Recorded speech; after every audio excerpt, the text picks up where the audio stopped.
La chaleur torride de la rue semble liquéfier l'asphalte. Les roues de la voiture devenaient souples, faisant onduler la route en d'étranges ondulations.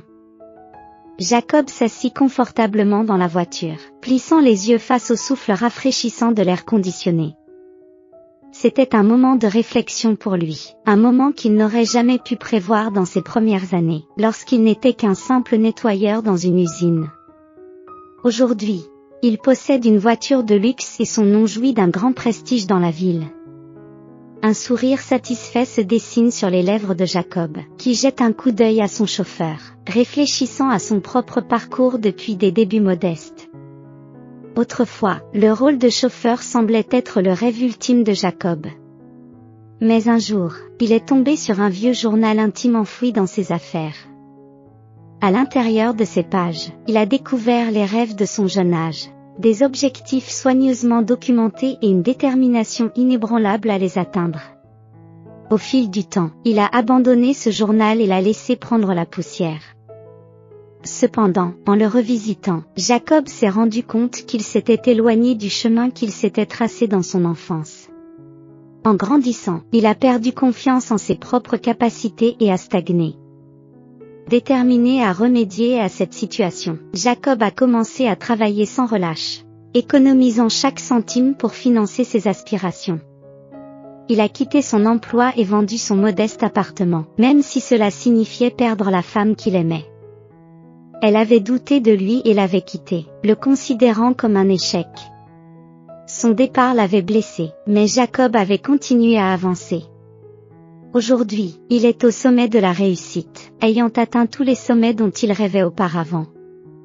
Lorsque, plus tard, elle tenta de revenir, affirmant qu'elle s'était trompée, Jacob perdit le fil de ses intentions. Il se rendit compte qu'elle n'était attirée que par sa richesse, et qu'il ne voulait plus d'une telle personne dans sa vie. Jacob repoussa ses souvenirs lorsqu'il arriva à destination. En sortant de la voiture, il fut instantanément accueilli par les rayons brûlants du soleil. Grimaçant légèrement, il prit ses lunettes de soleil pour se protéger, plus des regards indiscrets des journalistes que de la chaleur implacable. Aujourd'hui marquait l'ouverture d'une nouvelle succursale de son agence immobilière, une entreprise qui avait fourni de nombreux emplois dans la ville. Bien qu'il ait prévu de donner des interviews, il voulait d'abord s'assurer que tout se déroulait comme prévu. Admirant l'arche de ballons festive et le logo bien conçu de l'agence, Jacob examina l'enseigne au néon au-dessus de l'entrée avant de pénétrer dans le bâtiment. Ses employés s'empressent de lui faire part de leur progrès, ce qui témoigne du profond respect et de l'admiration qu'ils lui portent. Ils chérissaient leur travail car ils savaient qu'il était difficile de trouver un patron aussi dévoué et généreux que Jacob. Avec satisfaction, Jacob passe en revue le buffet et les gâteries disposées pour les participants à l'inauguration. Il regarda les paniers remplis de friandises et de fruits, imaginant le plaisir des enfants qui assistaient souvent à ces événements avec leur mère. Jacob n'avait pas d'enfants, mais il avait un faible pour eux et organisait souvent des activités et des programmes pour leur plaisir. De la musique commença à retentir à l'extérieur, signalant le début des festivités. Jacob s'aventura dehors pour observer les danses orientales enchanteresses, espérant que les journalistes lui accorderaient un peu de répit devant leurs micros et leurs caméras. Alors qu'il observe les mouvements gracieux des danseuses, il sent soudain qu'on lui tire le coude et entend une voix rauque. « Excusez-moi, jeune homme, je n'aime pas vous demander cela, mais pourriez-vous me donner un peu d'argent pour acheter une miche de pain? Si vous doutez de mes intentions, vous pouvez l'acheter vous-même. » Se tournant vers la femme âgée et mal habillée qui se trouvait à ses côtés, Jacob remarqua son apparence frêle, ses cheveux courts et argentés, et les rides qui témoignaient d'une vie de privation. Elle ressemblait étrangement à un personnage d'un film bouleversant. Sans hésiter, Jacob mit la main à la poche et en retira un billet de $100. Un jour comme celui-ci, il avait envie de faire confiance aux gens sans scepticisme. Il tend le billet à la vieille dame, qui exprime sa gratitude en pleurant. Cependant, l'attention de Jacob était rivée sur ses boucles d'oreilles, dont les pierres précieuses ternies évoquaient des souvenirs de son lointain passé.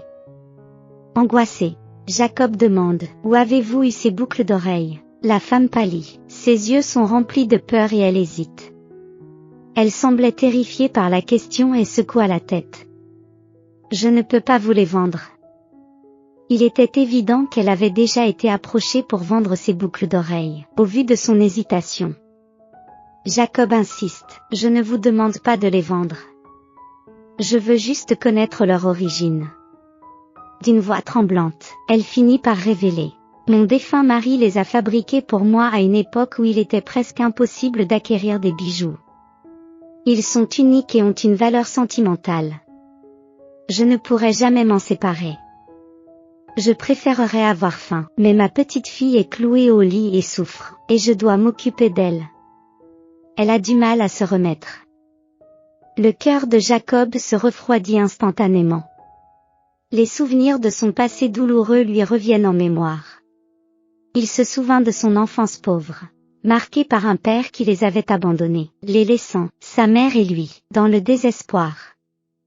Il se souvenait de ces nuits où il se réfugiait sur des bancs publics et se contentait de la maigre pitance d'une pomme d'un arbre voisin.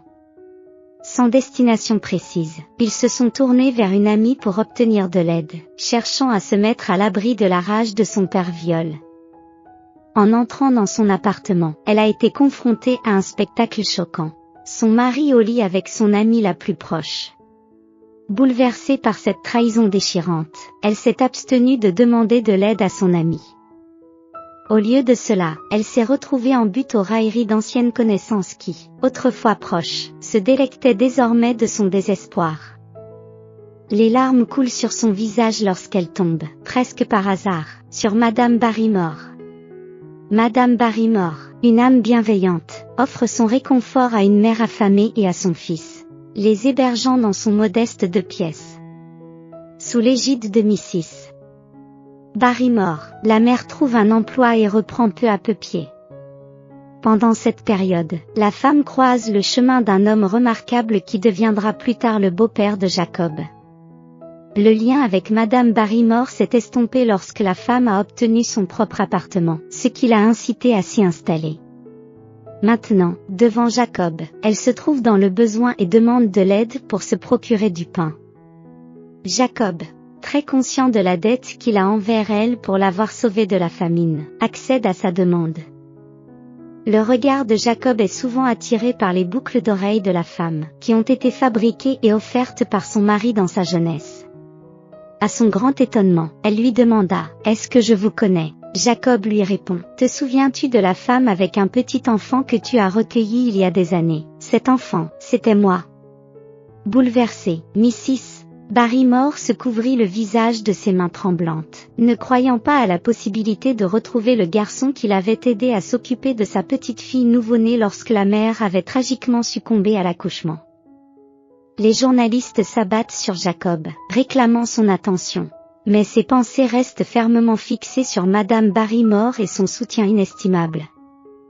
Il se souvient de ses paroles comme d'un phare d'encouragement dans les moments les plus difficiles. Mrs. Barrymore a dit un jour, « Mon garçon, tu atteindras un jour de grands sommets. Tu deviendras célèbre et influent, et un jour, toi aussi, tu aideras quelqu'un en grande difficulté. » Jacob avait l'occasion de rendre la gentillesse par la gentillesse. Mais la femme disparut mystérieusement dans la foule, échappant à sa poursuite. Frustré par cette distraction et refusant d'accorder des entretiens, Jacob s'en remet au personnel de l'agence et se rend au bureau principal. Il appelle rapidement sa mère et lui raconte sa rencontre fortuite. Elle aussi se souvient affectueusement de Mrs. Barrymore et encouragea son fils à la retrouver et à lui exprimer sa gratitude pour sa gentillesse inébranlable. Jacob se retrouve accaparé par cette mission. Bien qu'ils aient découvert des informations sur la vente de l'appartement de Madame Barrymore, l'endroit où elle se trouvait par la suite restait entouré de mystères. Leurs efforts pour la localiser progressent lentement, ce qui renforce la détermination de Jacob à la retrouver et à aider sa petite fille. Il ne comprend pas pourquoi elle a disparu, refusant son aide. Parfois, il se demande si leur rencontre précédente n'était pas le fruit de son imagination. Quelques semaines plus tard, un appel confirme que Mrs. Barrymore avait été retrouvée. Elle résidait désormais dans un village de vacances déshérité, luttant contre une habitation au toit percé. Jacob met de côté toutes ses autres obligations et se rend en voiture à l'adresse indiquée dans le message. Craignant que Madame Barrymore ne résiste à son aide en raison de sa fuite antérieure, il est soulagé lorsqu'elle émerge sous le porche, les larmes aux yeux. « Mon fils, je n'aurais jamais imaginé que tu me cherches et que tu me viennes en aide. Pardonne-moi, je n'ai pas grand-chose à offrir en termes de subsistance. J'ai utilisé l'argent que tu m'as donné pour acheter de la farine, de la levure et des céréales pour faire des gâteaux de porridge. J'ai également obtenu des médicaments pour Jane, qui est devenue fragile. Elle a du mal à se lever.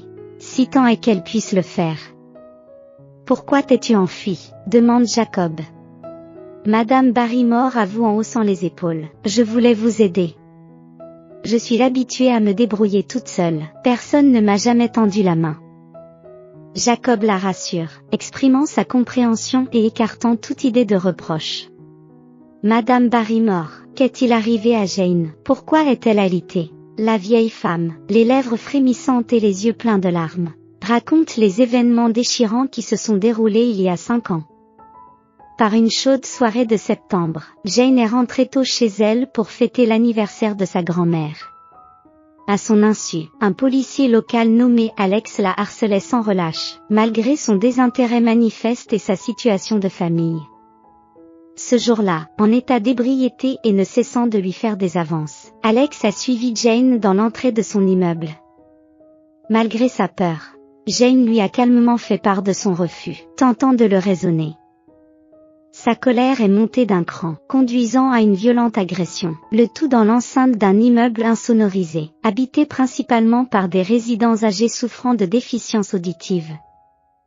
Les cris de Jane n'ont pas été entendus alors qu'elle endurait une épreuve horrible, et lorsqu'elle a finalement réussi à s'échapper, Alex a dégringolé les escaliers, la plaçant en soins intensifs pendant plusieurs semaines. Elle a enduré une longue période de traitement, et leurs efforts pour traduire l'auteur en justice se sont avérés vains, Alex ayant nié avec véhémence tout acte répréhensible. Dans un retournement de situation, il a accusé Jane de s'être offerte à lui. Alex a réussi à échapper aux conséquences juridiques, protégé par des connaissances influentes, et ils se sont retrouvés sans compensation. Le désespoir s'installe alors que Jane a besoin d'une opération coûteuse de la colonne vertébrale. Puis, une lueur d'espoir est apparue dans l'esprit de Madame Barrymore après son dernier retour de l'hôpital.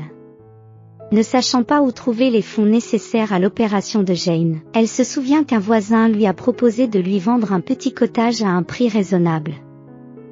En entrant dans le chalet, elle a d'abord été déconcertée par son état lamentable, mais sa détermination inébranlable a aidé sa petite fille à emporter.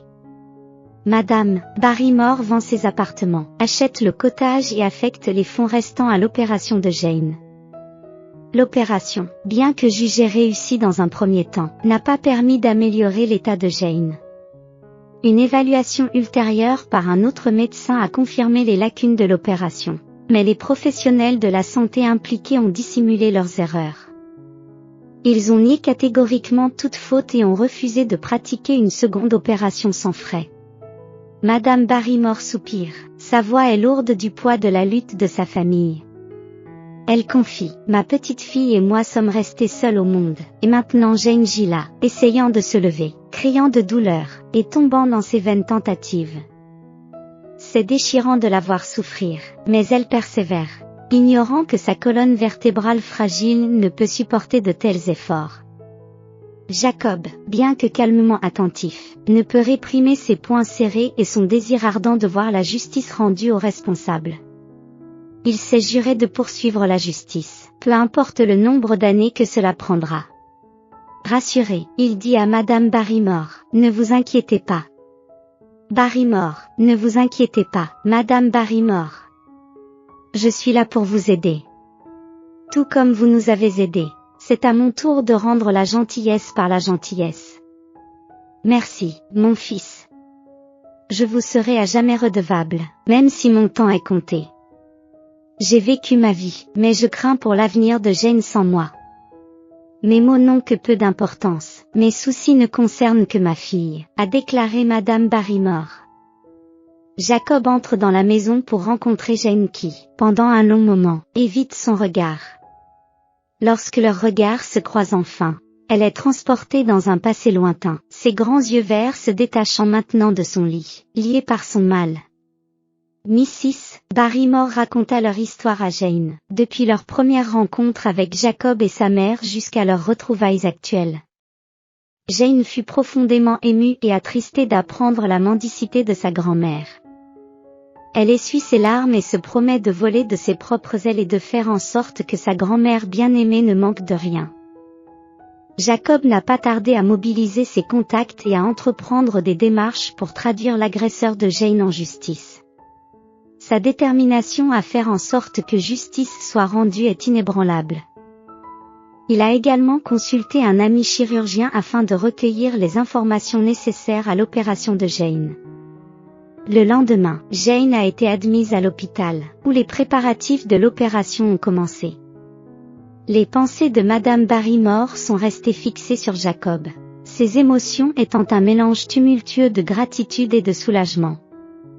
Les personnes responsables de la première opération bâclée subissent des répercussions immédiates. Les avocats de Jacob déposent une requête en justice et le médecin-chef de l'hôpital lance une enquête interne afin d'identifier et de sanctionner les coupables. La bataille juridique s'est poursuivie pour obtenir justice. Dans une ruelle sombre, Alex a subi une dure épreuve et a été violemment battu, ce qui l'a contraint à avouer à la police et l'a finalement privé de son autorité. Il s'est retrouvé incarcéré dans un établissement pénitentiaire, où il a rencontré des personnes qu'il avait autrefois lésées lorsqu'il était policier. Au cours des 5 années suivantes, Alex a vécu une existence difficile derrière les barreaux. Au milieu de ces événements, Jacob achète une nouvelle maison confortable pour Madame Barrymore, qui est profondément touchée par ce geste. Jacob tente de la rassurer en lui disant que sa gentillesse lui a permis d'accéder à la position d'influence et de richesse qu'il occupe aujourd'hui, l'épargnant ainsi d'une vie criminelle. La mère de Jacob arrive pour aider Madame Barrymore à s'installer dans sa nouvelle résidence, tandis que Jane subit avec succès son opération, retrouvant enfin la sensation de ses membres après des années de lutte. Elle suit consciencieusement les recommandations de son médecin. Jacob a également acheté un fauteuil roulant pour Jane, afin d'assurer sa mobilité. Jane a exprimé sa sincère gratitude pour son soutien indéfectible. 1 an plus tard, sa confiance dans la marche s'est progressivement accrue, rendant le fauteuil roulant largement inutile pendant de longues périodes. Jacob devient un visiteur fréquent de la maison de Madame Barrymore et, sans le savoir, commence à éprouver des sentiments chaleureux à l'égard de Jane. Elle le captive et il trouve le courage de l'inviter à sortir. Jane accueille favorablement ses avances, appréciant sincèrement le cœur bon et généreux de Jacob, qu'elle attendait depuis longtemps dans sa vie.